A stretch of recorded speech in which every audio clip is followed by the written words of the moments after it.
Ezt a számot Budapestre küldik a Sharonnak a 3. születésnapjára, az apukája a Gino és a felesége a Cinti, a papója és a mámia a Joci és a Klári és a keresztapja a Gino, valamint a testvérei is, az Enzo, a Chanel, az Amanda és a Scarlett. Boldog szülinapot, Sharon! Legyetek szerencsések! Most kezdődik a szülinapod. 3 éves lettél ma, lányunk, Sharon. Te vagy itt a legszebb lány. Sok boldogságot kíván a családod te neked. Te érted, ébred fel a nap, ébred fel a nap. Tündököl mind a 2 szemed, mint a csillag.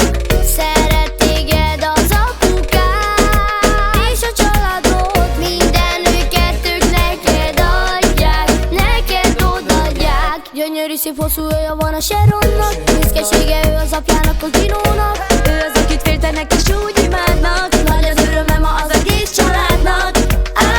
Köszöntenek téged, Sharon. Boldog születésnapot Isten éltesse. A szüleid is köszöntenek téged, és kívánnak boldog szülinapot neked.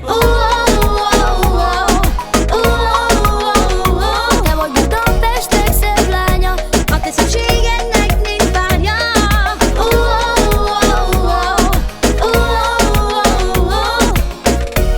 Sharon, ma szülinapos vagy, a táncol Sharon, érezd most jól magad. Zsóti tudta, azt mondtad,